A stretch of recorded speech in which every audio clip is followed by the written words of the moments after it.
Saúde, irmãos, com a graça e a paz de Cristo Jesus. Amém?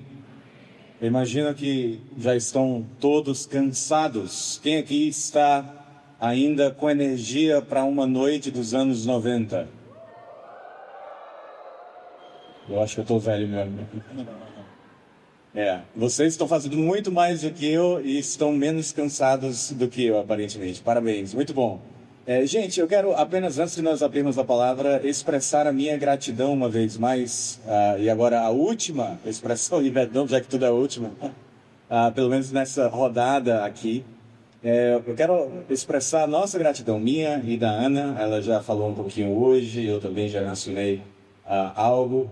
Mas nós estamos, assim, muito felizes por termos tido o privilégio de participar com vocês aqui nesses dias de congresso nacional. Nós não ficamos surpresos com a recepção nordestina calorosa, amorosa, né? Fantástico, porque a gente sabe como é que é o Nordeste.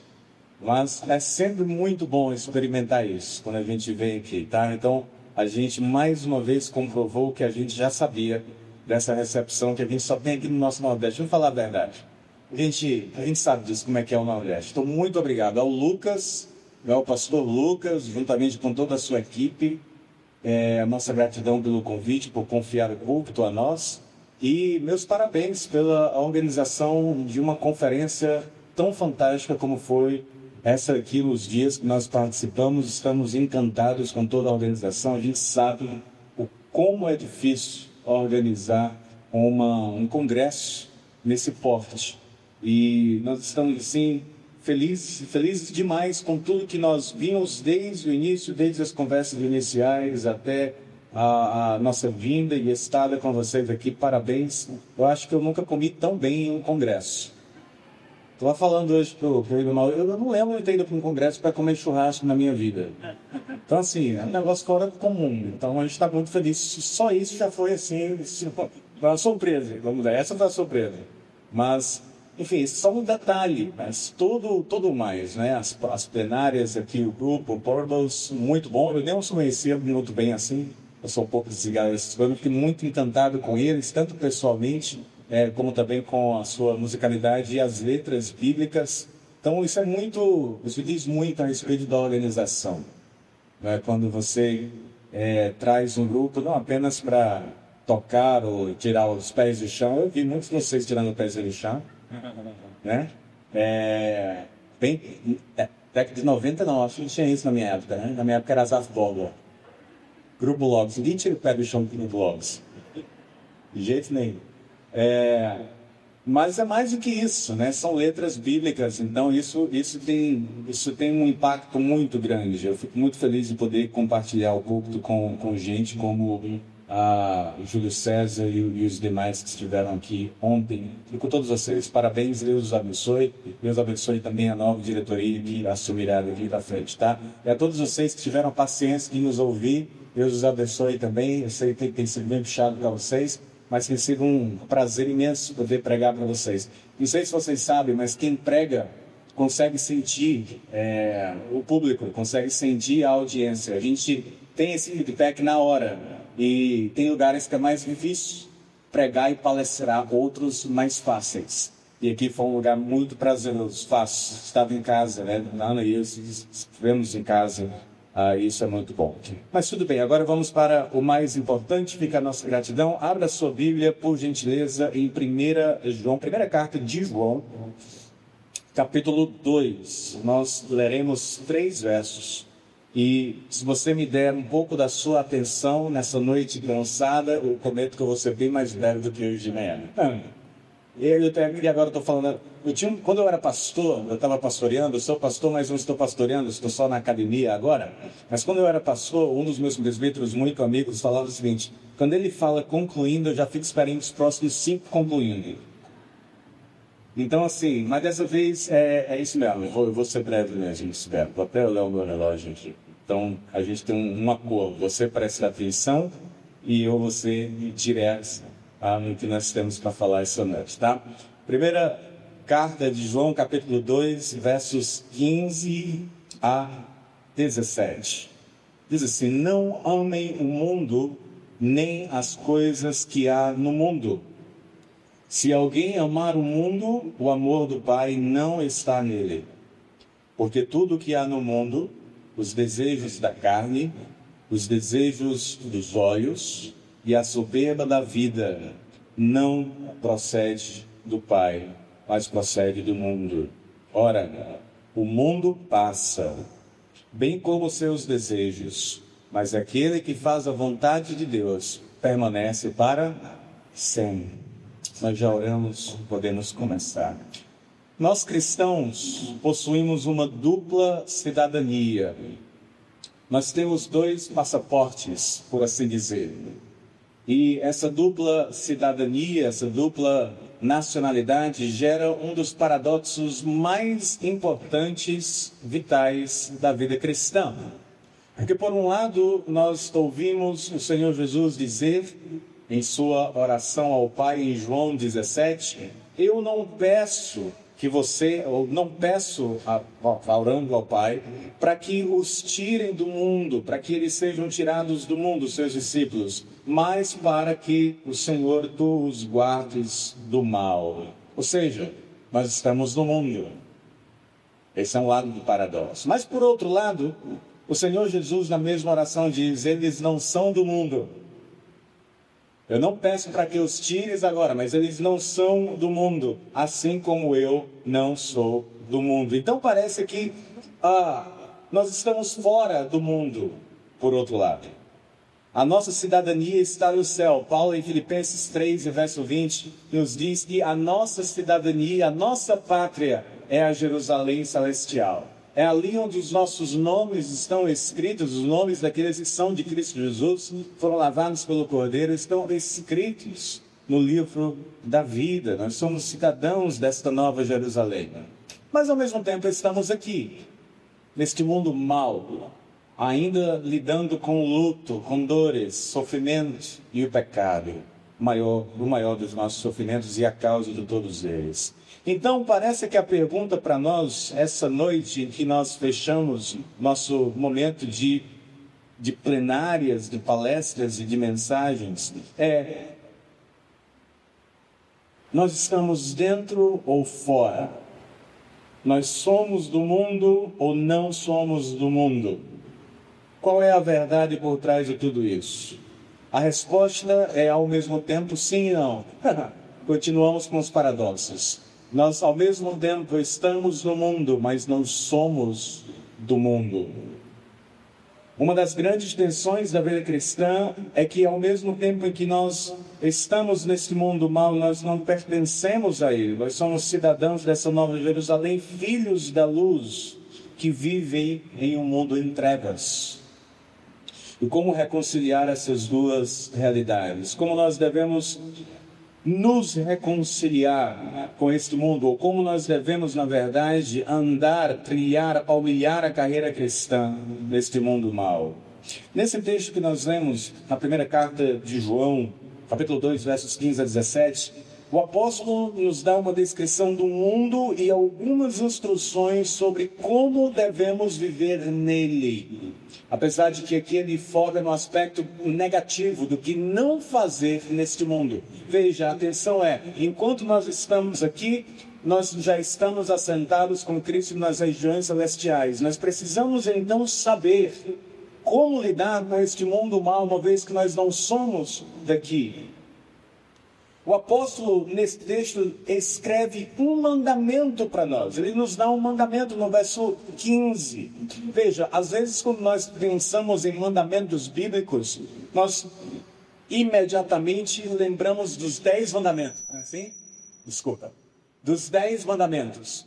É isso que nós entendemos como mandamentos. Mas existem vários outros mandamentos nas Escrituras, inclusive no Novo Testamento. São os imperativos, as ordens dadas pelo Senhor Jesus e pelos apóstolos. E aqui nós encontramos um desses mandamentos, que são tão intransigentes como os demais mandamentos bíblicos. Não são negociados. O João aqui não nos está dando uma opção, ele está dando um mandamento, uma ordem. E a ordem é: não ameis o mundo, nem as coisas que há no mundo. O amor do cristão deve ser dado sem reservas, inteiramente, somente a Deus. E esse amor se baseia em dois argumentos. São os meus únicos 2 pontos nessa palavra para você.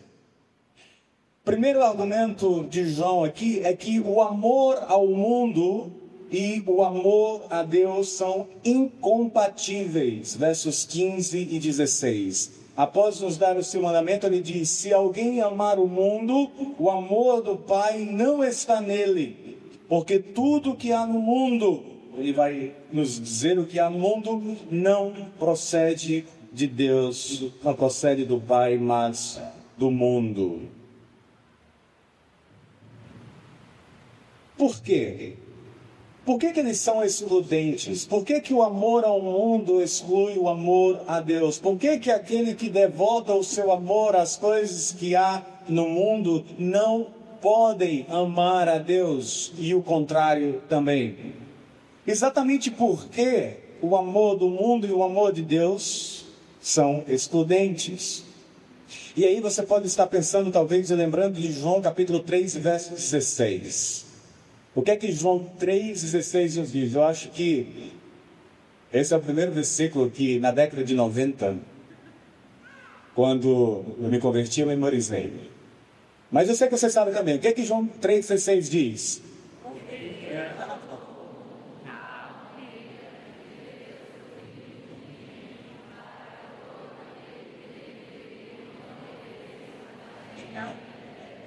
Amém. Versículo fantástico, um bom resumo do Evangelho. Então, mas você pode perguntar para mim, então, mas peraí, eu vou amar o mundo, mas o texto diz que Deus amou o mundo, então como que a gente reconcilia essas duas afirmações? Como que eu não posso amar algo que Deus ama? Bom, como você sabe, na língua, qualquer língua portuguesa, grega, hebraica, não importa, as palavras significam coisas diferentes dependendo do contexto. Então, as palavras não carregam em si o sentido próprio. Elas adquirem um sentido, elas recebem um sentido dentro do seu contexto. E a palavra mundo tem vários sentidos, inclusive na maneira como você e eu a utilizamos essa palavra. Por exemplo, você pode dizer que todo mundo hoje estava assistindo aquela grande e feroz competição de vôlei ali embaixo. Todo mundo estava lá. O mundo inteiro estava lá? Não. A gente está usando o mundo para dizer que uma grande multidão, uma grande quantidade de pessoas estava lá, tá vendo? Nós usamos o mundo de forma diferente. E a mesma coisa nas Escrituras. Quando João, em 3, no Evangelho, no capítulo 3, verso 16, diz que Deus amou o mundo, a palavra mundo ali significa humanidade. Deus amou a sua humanidade. E, na verdade, Deus ama o mundo enquanto a sua criação. Os montes e mares são coisas boas que Deus criou para nós. Mas em João 3,16, o foco é: Deus amou a humanidade de tal forma que deu o seu Filho. Mas mundo, na primeira epístola de João, no nosso texto, no capítulo 2, versos 15 em diante, significa uma outra coisa. Significa o sistema mundano caído. Sistema pecaminoso desse mundo, organizado sob o domínio de Satanás, que é o príncipe deste mundo. O que torna o mundo mau é o fato de que ele está alienado de Deus. Ele se rebelou contra o Criador. E nós vemos isso exemplificado no Evangelho de João, no capítulo 1, quando ele nos fala do Logos de Deus, a palavra, o verbo de Deus que veio ao mundo. Mais adiante ele diz: olha, ele veio para o que era seu, e os seus não o receberam. Ele veio para a sua própria casa, mas a sua casa não o reconheceu. Foi isso que aconteceu em Gênesis capítulo 3. A criação se rebela contra Deus e se afasta em rebelião contra o seu Senhor, procurando independência, deificação, se tornar Deus no lugar do único Deus. A humanidade, esse sistema caído, está distante do Criador e se tornou escravo de poderes malignos. E portanto, João nos diz: você não deve amá-lo. Ou seja, você não deve se entregar a Ele, participando do seu pecado. As paixões deste mundo estão longe de serem puras. Longe. Você sabe disso, nós sabemos disso. Nós estamos cercados de uma sociedade ímpia. E o chamado cristão é o chamado ao não conformismo. Romanos, mais uma vez, capítulo 12, 1 e 2, mas vários outros textos. Esse é o espírito das Escrituras. Nós somos chamados a ser diferentes. Nós somos chamados a andar na contracultura deste mundo, a nadar contra a correnteza deste mundo, a mostrar que os valores bíblicos são os únicos valores verdadeiros e absolutos. E que tudo mais deve ser medido à luz daquilo que é revelado na palavra de Deus. Não apenas palavras mais de vida, nós devemos viver dessa forma, sendo diferentes. Deixa eu te falar uma coisa. Você sabe disso? A igreja, ao longo dos séculos, tem experimentado altos e baixos em diferentes áreas do mundo. É sempre assim, infelizmente. Nós temos os baixos. E há momentos em que a igreja tenta ser mais semelhante ao mundo, mais amiga do mundo, mais próxima do mundo. Para tentar, a ideia é por uma busca de relevância. Como que eu posso impactá-lo? Mas deixa eu me falar uma coisa. A história nos tem mostrado e provado vez após vez que a igreja cristã só é relevante no momento da história em que ela é mais diferente do mundo. Quanto mais diferente, quanto mais radicalmente santa, quanto mais radicalmente separada, não do mundo como um todo, não de amigos não crentes, porque quem você vai evangelizar se não tiver amigos não crentes, mas não comungando de seus pecados e suas paixões. Quanto mais distantes nós somos e esquisitos, na década de 90, em cidades pequenas do interior do Ceará, e década de 80 e 70, aí os crentes eram chamados de crentes e eu gostava disso. Crente é mais forte, é mais antiquado, é mais brega, é mais forte e significa muito mais do que evangélico gospel. Naquela época, na década de 70, especialmente 90, lá no interior do Ceará, eles eram chamados de Bíblia. Olha os Bíblia. Porque eram eles que iam para a igreja carregando uma Bíblia grande preta do lado. E liam as Escrituras também. Mas eram os Bíblias. Eram os bodes, chamados assim pelos católicos romanos em afronta. E crente. Gostava, todo mundo sabia o que era um crente. Mas hoje são evangélicos. A gente tem dificuldade de saber o que é um evangelho. Que pode ser qualquer coisa dentro de um espectro. Porque no Brasil virou moda ser evangélico. É moda. Artistas são evangélicos, graças a Deus, são crentes, tem crentes lá. Mas não é isso disso que eu estou falando. É possível dizer que é evangélico e ter um programa erótico na TV. Paciência, mas porque virou modinha no Brasil. Não é mais afronta. Não é mais distinto o suficiente para eu saber que aquilo ali é um crente. Eu não sei. Sei que ele vai para uma igreja diferente. Tem umas paredes pretas, umas coisas lá, não sei como é que é. Mas antigamente era mais fácil. Não estou dizendo que a gente tem essa idealização mentirosa de que na nossa época era sempre melhor. Eu espero que eu não esteja transmitindo essa ideia. Não é assim que na minha época era sempre melhor. Havia apostasia no passado. Houve várias apostasias no passado. Tá? Em vários momentos da história. Mas em um bom momento da história da igreja, os crentes são bem distintos do mundo. Eu sei quem eles são, pela maneira como eles falam e se vestem. E se comportam no trabalho. E a ética deles no trabalho e na faculdade. E em casa, como eles se relacionam com os demais. Eu sei quem eles são. Não se esqueça que o príncipe deste mundo é o próprio diabo. Então ele nos dá esse mandamento: não ameis o mundo nem as coisas que estão no mundo. E o que ele quer dizer mesmo nos detalhes com essas coisas que estão no mundo? Para facilitar e se tornar mais didático, João categoriza as coisas que nós não devemos amar em 3 categorias. Ele divide em 3 categorias, para o nosso benefício. Tá? E ele divide essas coisas em 3 categorias que correspondem às 3 inclinações mais prevalentes da natureza humana. Deixa eu voltar. Nossas paixões impuras, na mente de João, brotam de 3 inclinações básicas de todo ser humano. 3 inclinações. E ele se refere a essas 3 inclinações como os desejos da carne, os desejos dos olhos e a soberba da vida. O fato é que em uma corrida mortal e frenética por satisfação, por hedonismo, homem e mulher, não salvos, são impulsionados por essas 3 inclinações fundamentais de natureza pecaminosa.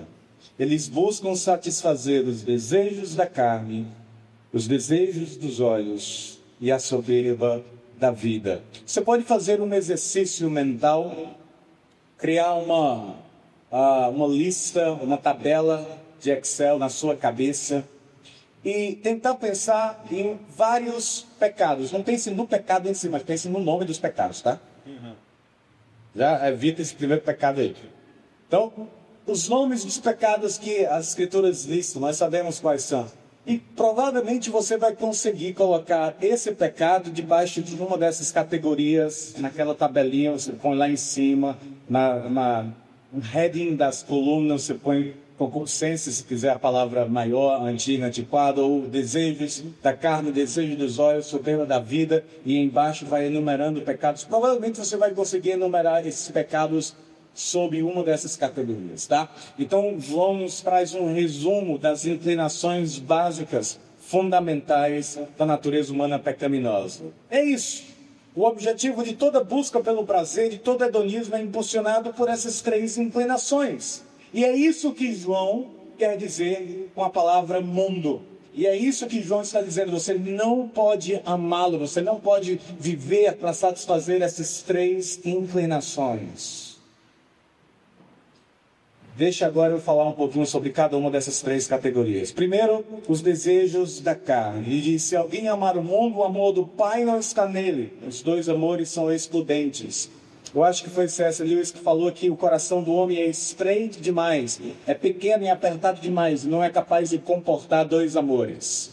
O Senhor Jesus já havia dito isso em outras palavras. Ele diz que ou nós com ele ajuntamos ou espalhamos. Ou nós entramos pela porta estreita, andamos pela trilha estreita, senda estreita, ou nós entramos pela porta larga.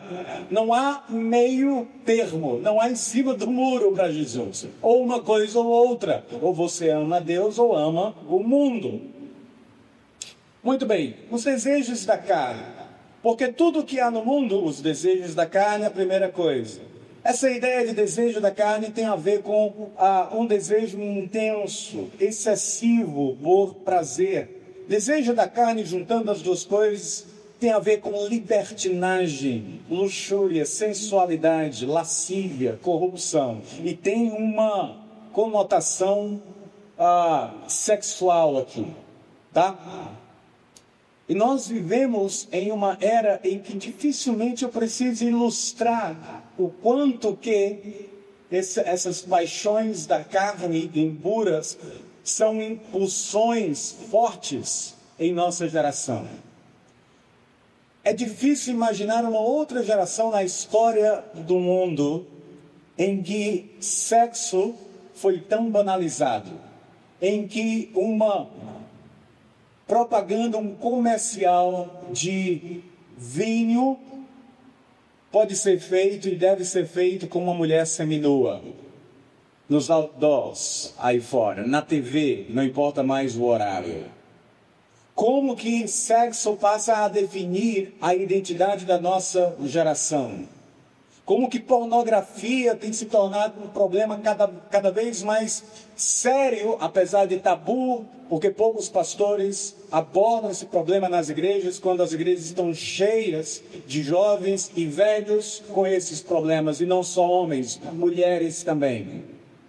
E isso só se torna mais difícil e complexo, uma vez que agora o adolescente tem a pornografia na ponta dos seus dedos, em um celular. Com 2 toques, ele tem tudo o que precisa de graça.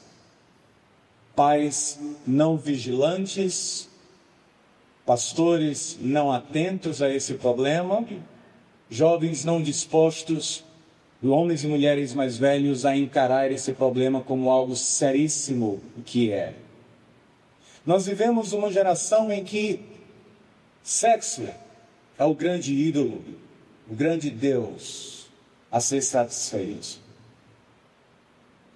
Há muitos anos atrás, uma revista de psicologia famosa dos Estados Unidos fez uma pesquisa, e eu infelizmente não tenho dados mais atuais, mas na época fez uma pesquisa em que eles constataram que 60% dos casos de relacionamento intenso e duradouro pela internet terminam na cama. Ou seja, há adultério virtual. E tudo muito fácil. Do seu quarto, do seu escritório, do seu carro, está ali. Isso é um exemplo de desejos da carne, lascívia. O namoro cristão, é óbvio, é uma outra área delicada. A Ana tem falado sobre isso, falou aqui para vocês.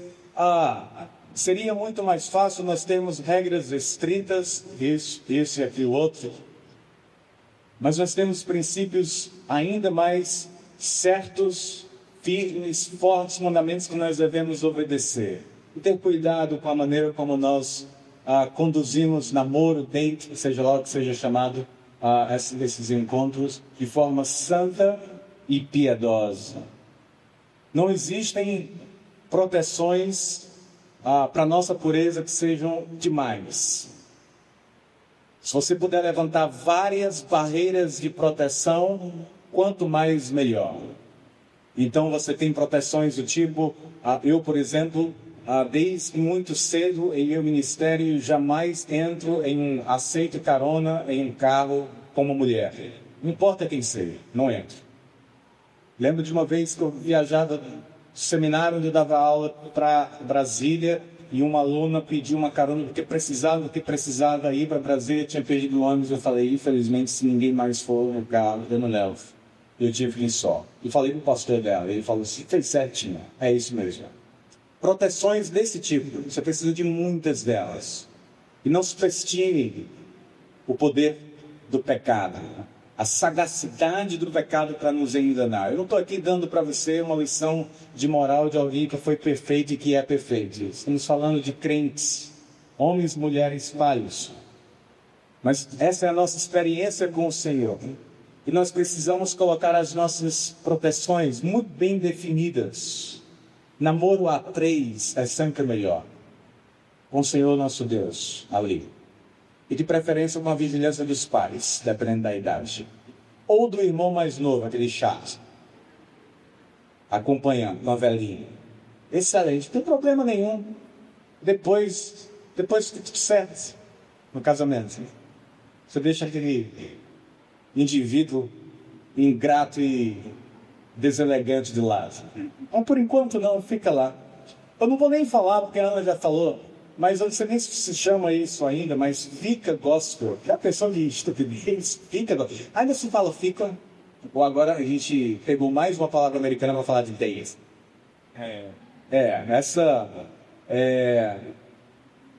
Esse uso do descartável que nós aplicamos agora aos nossos corpos, ou aliás, há muito tempo aos corpos. Isso tudo são ilustrações do desejo da carne. Paulo inicia a sua exaltação em Romanos 12, que nós temos mencionado, agora estou percebendo em cada uma das mensagens, aparentemente, mas ele diz que nós devemos oferecer o nosso corpo. Veja, gente, às vezes no jargão evangeliquez nós temos aquela ideia de que, olha, nós vamos evangelizar almas e salvar almas. Mas você está indo para o cemitério? Onde aparentemente na lenda só tem alma. Você vai evangelizar a alma? Onde é que você vai encontrar esse ser desencarnado? Você vai evangelizar e ganhar almas para Jesus. Não faz sentido. Nós somos seres psicossomáticos. Nós temos um aspecto imaterial e um aspecto material. Assim, corpo, alma. E tudo isso pertence ao Senhor. Por isso que Paulo pode dizer que nós devemos oferecer os nossos corpos, todos os membros, tudo que nós somos, ao Senhor em sacrifício vivo, santo e agradável a Deus. Ofereça a Ele diariamente. Por isso que ele pode dizer que quer morramos, quer vivamos, somos do Senhor. Se guarde, se preserve. Não ame o que o mundo quer que você ame. São enganosos, irmãos. Está cheio de luzes bonitinhas. Brilha, pisca. Mas é enganoso. A gente cai porque quer cair, porque é estúpido e o pecado nos cega. Mas é tudo uma ilusão. Segunda categoria de João aqui são os desejos dos olhos. Você deve lembrar da palavra de Jesus em Mateus 6, quando ele disse: os olhos são o quê? A lâmpada do corpo. Se os teus olhos forem bons, todo o teu corpo será luminoso. Se porém os teus olhos forem maus, todo o teu corpo estará em trevas. Como é aquela música que a gente canta para as nossas crianças na escola dominical e em outros contextos de instrução às nossas crianças? Cuidado, olhinho, no que vê. Por quê? Não. Tá ótimo. Eu estou perguntando porque eu realmente não lembro da letra. Eu lembro de uma versão do Casting Crowns dela, então deve ser a mesma coisa. Oi? Porque o Salvador do céu está olhando para você, não é assim? O Senhor Jesus complementaria dizendo: muito cuidado, porque não apenas o Senhor está vendo, é o que entra pelos teus olhos que vai contaminar o teu corpo, o que está vendo, ou torná-lo bom. É a janela para o seu corpo. Concupiscência dos olhos, ou desejo dos olhos. E tudo isso tem a ver com, outras palavras, ou uma só palavra, cobiça. Você vê aquilo que não deveria ver e cobiça. O sexo indevido, ou dinheiro, ou qualquer outra coisa. Nós temos vários exemplos nas Escrituras. Eu vou citar apenas alguns deles. Acã, por exemplo, em Josué capítulo 7, aquele israelita. O texto nos diz o seguinte: houve um problema em Israel estava conquistando, na verdade Israel estava sob a liderança de Josué conquistando a terra prometida e foi invadido, Jericó é derrubado, e aí algo acontece no meio da congregação que Deus se ira contra o povo, por conta de um pecado que ocorreu, e começa a punir o povo. Gente, o que é que está acontecendo? Até que se é revelado que alguém havia pecado. Eles precisam descobrir quem foi que pecou contra Deus. Até que é descoberto que Acã é o culpado. E eles chamam Acã e dizem: Acã, o que aconteceu? Por que você pegou daquilo que não deveria pegar, daquilo que foi ordenado a não pegar desse povo? E Acã explica a sua situação da seguinte maneira: quando vi, como começou? Quando vi entre os despojos uma boa capa babilônica e 200 ciclos de prata e uma barra de ouro de peso de 50 ciclos, cobicei-os e tomei-os. Está vendo o processo? Eu vi, cobicei e tomei. E eis que estão escondidos na terra no meio da minha tenda e a prata por baixo.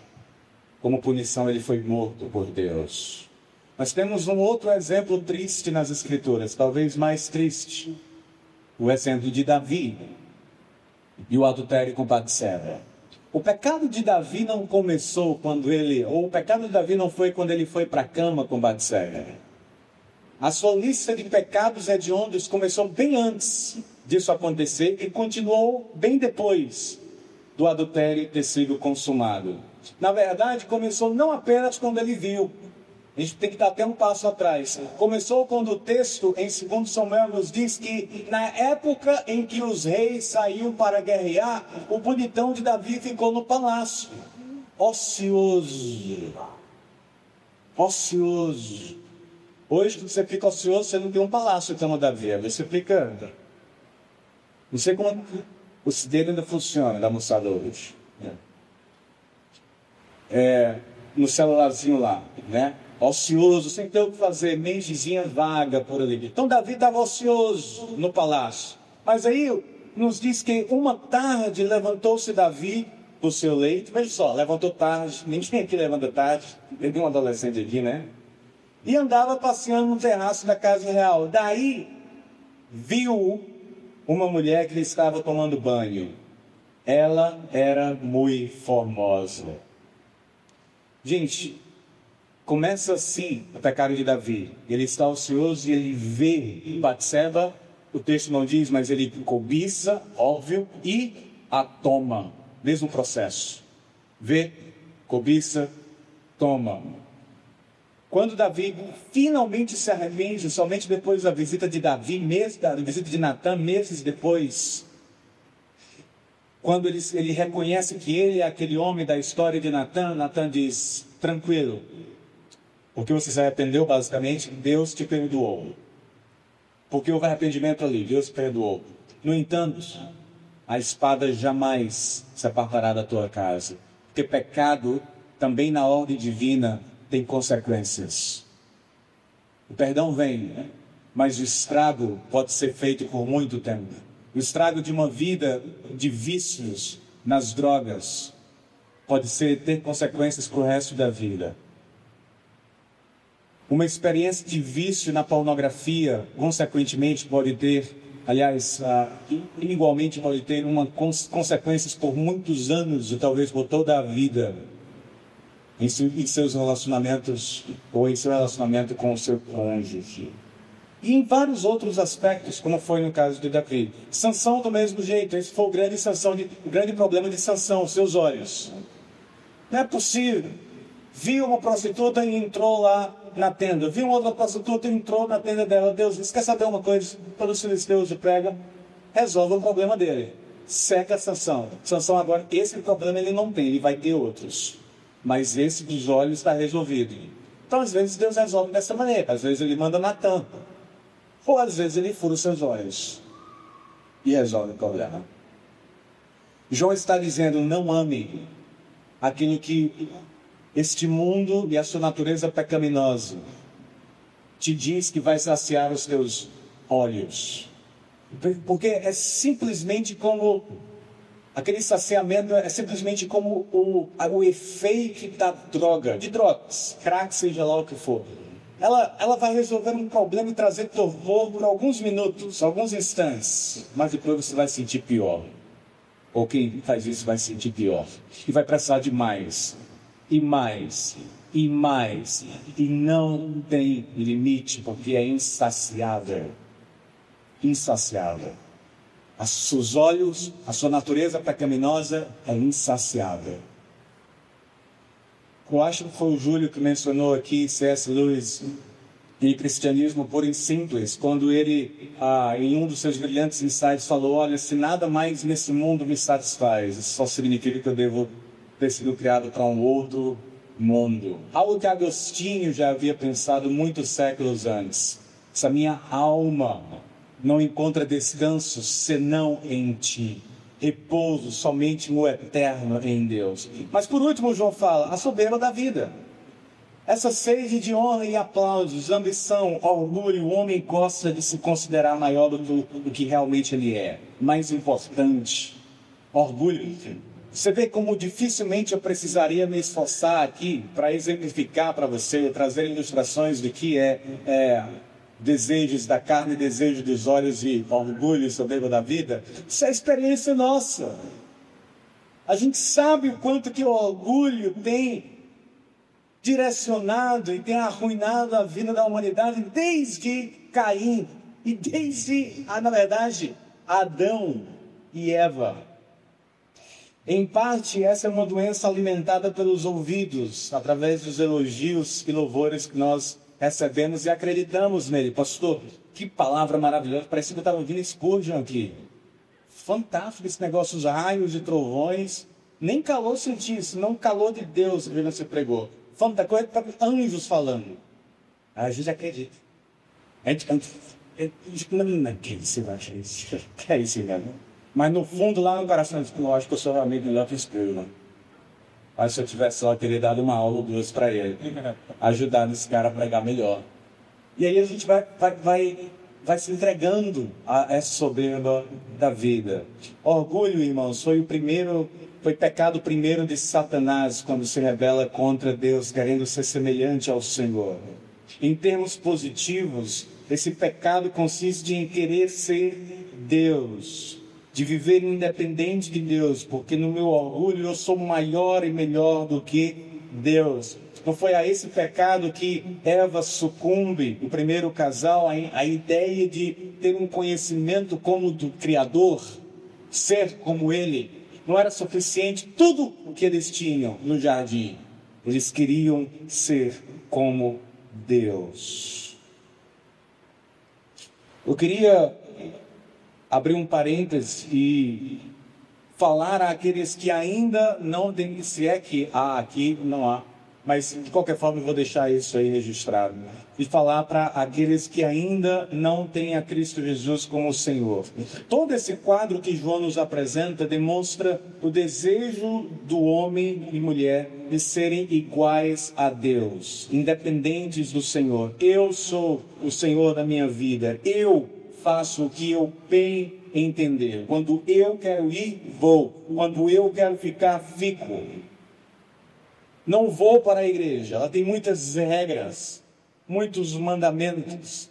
Lá as pessoas se metem na minha vida. Se você, pelo menos na igreja do pastoreava, era muito fácil falar isso. Se você não quiser que ninguém se meta na sua vida, não venha para essa igreja não. A gente vai se meter. Não se meter no sentido de futricar a vida alheia. Mas na comunidade cristã nós somos responsáveis uns pelos outros. Lembra daquela pergunta de Deus para Caim, não é? Caim, cadê o teu irmão? Acaso sou eu, Senhor, guardador do meu irmão, responsável pelo meu irmão? Deus não dignificou aquela pergunta estúpida como uma resposta, mas se ele tivesse que responder, qual seria a resposta dele?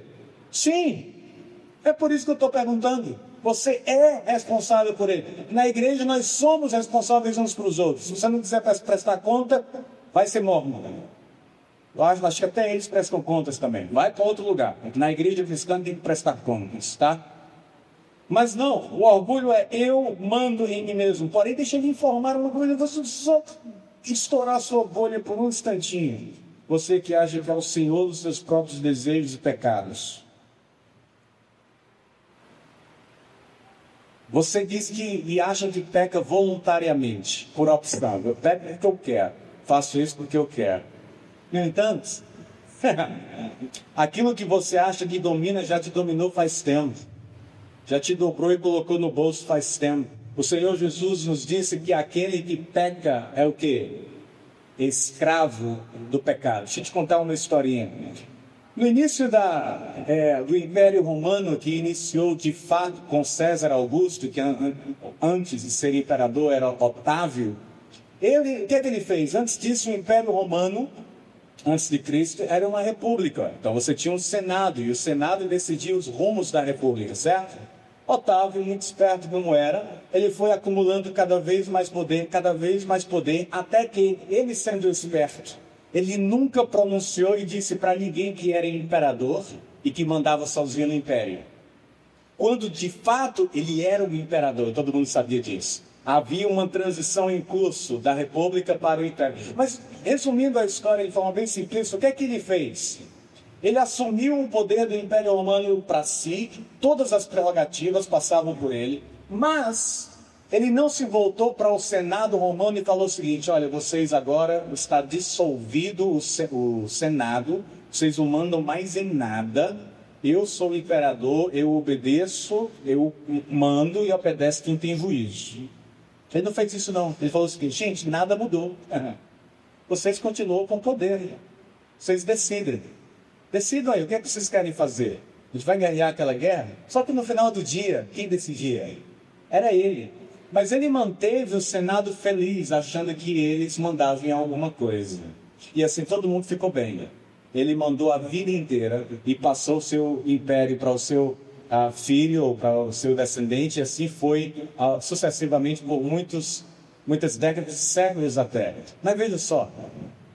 É exatamente isso que o pecado faz com você. Ele diz: jovem, quem manda aqui é você. No dia que você quiser parar, você para. Você é o Senhor. Você é o Senhor. Manda, o que você quer fazer? O que você quer fazer? Você é o mestre. Você é Deus. Escolhe o que você quer fazer. Mas em todo o tempo, durante todo esse momento que Ele está no teu ouvido dizendo: você é o Senhor, você é o Senhor, você é mestre, você é o cara, você é quem manda. É Ele que está no cabeçozinho aqui, ó, te direcionando, te mantendo feliz da vida, achando que você manda em alguma coisa. Escravo. Você não passa de um escravo do pecado. Sempre isso.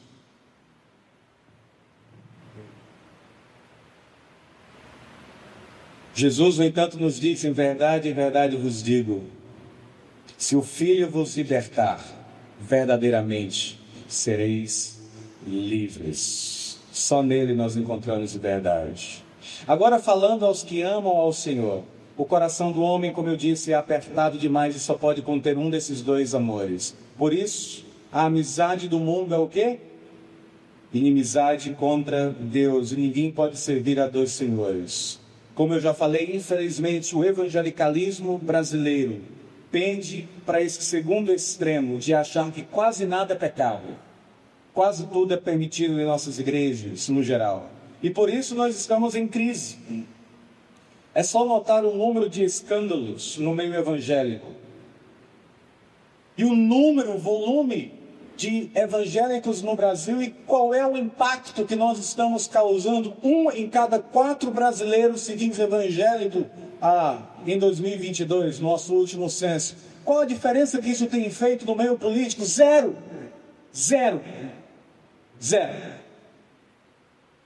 Muito, vou dizer zero, que é um extremo. Insignificante. Poderia ser muito mais. Se é 1 em 4, o impacto tem que ser maior. Mas talvez nós precisamos de uma reforma já.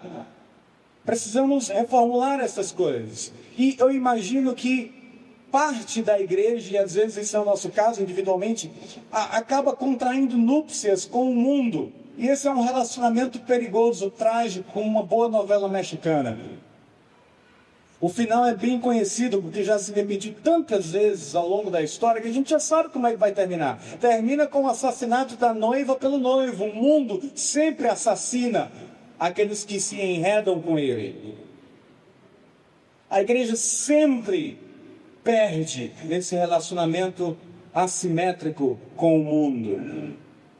E como eu já lhe disse, nós precisamos andar na contracultura do mundo. E o segundo argumento de João aqui, para fundamentar a sua ordem de não amarmos o mundo nessas 3 categorias, é que o mundo passa, bem como todos esses desejos. Mas aquele que faz a vontade de Deus permanece para sempre. O mundo vai passar e os seus desejos estão destinados para o fogo, como Pedro nos diz na sua segunda epístola, no capítulo 3. Mais cedo ou mais tarde vai passar. E aí? A pergunta de Jesus para aquele jovem rico tolo foi: e aí? De que adianta você acumular todos esses tesouros na sua conta poupança, todo esse investimento, todos esses carros importados, todas essas mansões, toda essa fama, toda essa beleza, todos esses afés, todos esses relacionamentos promíscuos, todos esses esbanjar de dinheiro e prazeres e viagens? E aí, qual o futuro e qual o benefício de tudo isso se você perder a sua alma? Você vai ter isso por um tempo muito rápido, muito curto. E é só. Vai passar.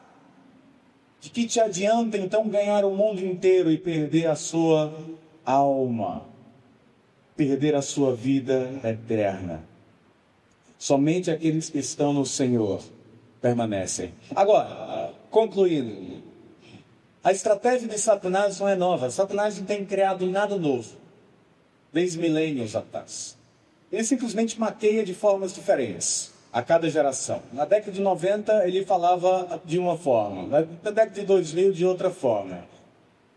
Depois de 2010 então é aquela forma ainda mais sensível. Ninguém pode falar nada. Tem sempre uma maneira diferente. Mas a estratégia é a mesma. E eu vou te provar que é a mesma. Em Gênesis capítulo 3 e verso 6, naquele capítulo que é o capítulo mais triste das Escrituras, quando nós temos a queda, E Satanás está tentando a mulher. No verso 6, o texto nos diz o seguinte: Vendo a mulher que a árvore era boa para se comer, desejo da carne, agradável aos olhos, desejo dos olhos, e desejável para dar entendimento, soberba da vida, tomou do seu fruto e comeu, e deu também ao marido, e ele comeu. João nos diz: não amem o mundo, nem as coisas que há no mundo. Concupiscência dos olhos, concupiscência da carne, soberba da vida. Eva caiu por quê? Concupiscência dos olhos, concupiscência da carne, soberba da vida. Você percebe como a história se repete? Essas três inclinações determinam se as nossas paixões são puras ou impuras. Mas eu tenho uma boa notícia para você. Aqueles que são nova criatura já venceram o poder do pecado. E o pecado não tem mais domínio sobre nós. A nossa vigilância agora é para que nós não recaiamos naquele costume, naquele estilo de vida que nós tínhamos antes de Cristo Jesus. E acabemos vítima da concupiscência da carne, da concupiscência dos olhos, da soberba da vida, que fatidicamente arruinou toda a humanidade no Jardim do Éden. E continua arruinando relacionamentos de indivíduos com Deus e indivíduos uns com os outros, até hoje. Precisamos vigiar para que, uma vez tendo vencido o pecado em Cristo Jesus, não mais nos entreguemos a essas antigas paixões e permitamos que elas governem as nossas vidas. Veja só, eu vou encerrar com isso. Há em nossas igrejas aqueles que estão conosco e ficam conosco por muito tempo. Eles estão entre nós, eles participam dos cultos, eles participam e se beneficiam das orações dos santos, da comunhão, da ceia, dos louvores, da pregação. Eles estão entre nós, passam muito tempo entre nós. Mas eles de fato nunca se desvencilharam dessas inclinações do pecado. Eles permanecem ainda escravizados, acorrentados, ainda que no tornozelo, de forma bem sutil pelo pecado. E daqui a um tempo, essas pessoas que ficam aqui conosco por uma temporada, elas saem e começam a aproveitar o mundo e dar vazão aos seus pecados. Mas veja só qual é o problema. Quando elas estavam conosco aqui, elas participavam de todas essas coisas, ainda que estivessem escravas do pecado, elas continuavam exibindo paixões impuras em sua vida. Só que elas não conseguiam dar vazão a essa impureza porque elas estavam na igreja. E nunca conseguiam experimentar do benefício completo da igreja por conta dos seus pecados, entende? A igreja nunca foi um benefício total. É semelhante àqueles que Hebreus falam, eles provaram do Espírito Santo, mas depois caíram. Para esses não tem mais arrependimento. Só provaram. Eles nunca de fato engoliram isso. Provaram dos benefícios, mas nunca foram capazes de experimentar todos os benefícios da igreja por conta do seu pecado. Cansam, vão para o mundo. E aí eles começam a viver desesperadamente, dando vazão louca aos seus pecados. Os olhos, a carne, a soberba da vida. Mas sabe qual é o problema também que eles podem enfrentar lá? É porque eles passaram tanto tempo na igreja que a consciência deles agora martela um pouco mais forte quando eles estão pecando. Eles estão se entregando às suas paixões, mas algo os impede de ser tão ímpio quanto eles gostariam de ser por conta daquele peso na consciência. Depois de um tempo eles voltam para a igreja e ficam nessa dinâmica. Infelizmente, eu acredito que muitos aqui conhecem esse, já não passam, já não é você mesmo esse indivíduo. Veja só, essas pessoas correm o risco de se tornarem moradores do inferno duplamente frustradas. A primeira frustração delas no inferno é que quando elas estiverem lá condenadas, elas olharão para trás e elas perceberão que estavam tão perto do reino de Deus, mas não entraram pela porta. Estiveram na igreja, se aproveitaram tanto dos benefícios da igreja, mas não chegaram lá. A segunda frustração é que, uma vez que ela já estava condenada mesmo, por que ela não pecou mais e aproveitou aqueles poucos anos de vida que tinham para pecar? Que era tudo que ela teria mesmo, era o seu único galardão. Moradores do inferno duplamente frustrados. Que não seja o nosso caso. Que você não engane a si mesmo, é fácil enganar o pastor. Mas não se engane achando que frequentar a igreja, visitar congressos, brigar na internet por doutrina santa, se essas coisas em si são suficientes para garantir uma vida de pureza, de paixões purificadas pelo Senhor e uma eternidade ao lado do Pai. Mas o sangue de Cristo Jesus, alcançado com arrependimento verdadeiro por meio da graça do Senhor, é suficiente para nos purificar e limpar de toda impiedade. Amém, irmãos? Que as nossas paixões, então, todas elas, em todas as áreas de nossas vidas, sejam purificadas pelo sangue do Cordeiro. Vamos orar? Santo Deus e eterno Pai, muito obrigado pela provisão de remissão de pecados que nós temos em Cristo Jesus. Mais uma vez, muito obrigado por tão grande salvação. Que o Senhor purifique as nossas mentes, a nossa carne e as nossas ambições, as nossas paixões, para que em tudo, ó Deus, em todo momento de nossas vidas, em tudo nós glorifiquemos a Ti. Em nome de Cristo Jesus nós te oramos. Amém. Deus nos abençoe, irmãos.